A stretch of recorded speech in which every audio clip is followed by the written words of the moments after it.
A survey by OnePoll, 34% of respondents said the holidays are the most sleepless time of the year.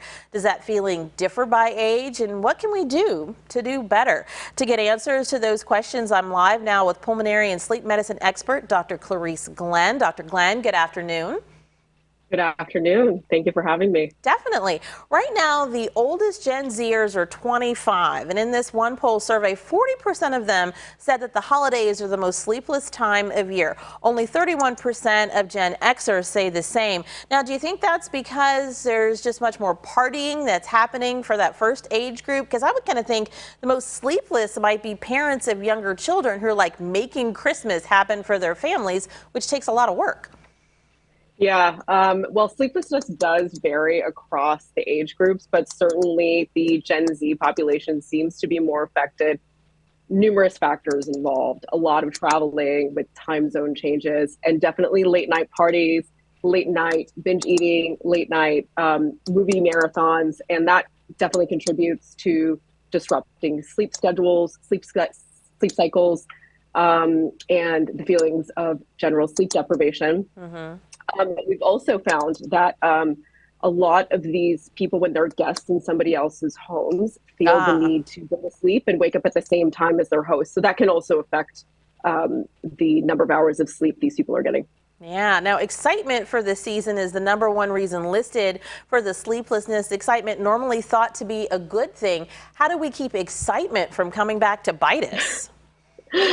Well, it's really important to maintain your same sleep schedule when you are traveling or whatever you're doing during the holidays. If you're going to stay up late, the recommendation currently is to try to not go or deviate further than 1 hour from your regular bedtime. And definitely don't sleep in the following day, because if you sleep in, that's going to prevent you or decrease the ability for you to fall asleep the following night. So just generally try to keep your sleep and wake times consistent.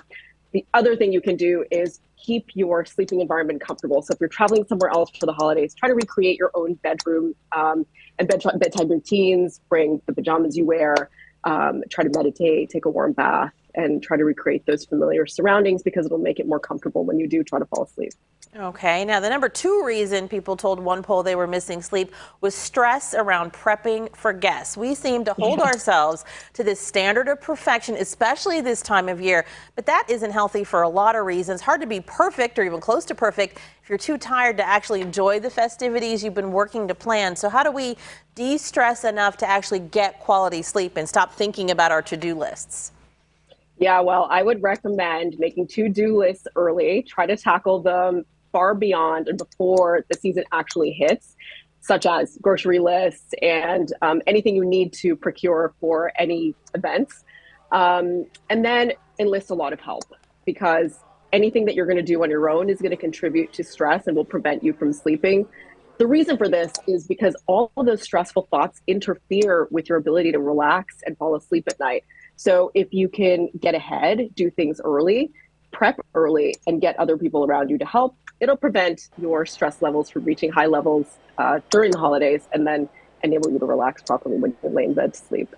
All right, we are almost out of time, but I want to ask you this. What about starting something like melatonin for yourself as an adult, or even for the kiddos? Is this an okay time to add something new like that into your sleep routine? I would say no. Generally, the insomnia that occurs during the holidays because of a stress-related issue is transient, meaning once the holidays are over, your body will reset. You'll get back into your normal routines. And so we don't recommend sleeping aids for short-term insomnia, such as during the holidays, and certainly not for children. Just, it's all behavioral. If you can just try to keep your sleep times consistent, try to keep yourself de-stressed, meditate before bed, and try to relax, avoid electronics before bedtime, you should be able to tackle the insomnia and hopefully prevent it. All righty, good tips to get early in the season, and hopefully we can get ourselves organized so that we are not sleepy, really sleepy by the time Santa gets here. Thank you so much. Yes, you're welcome. Take care.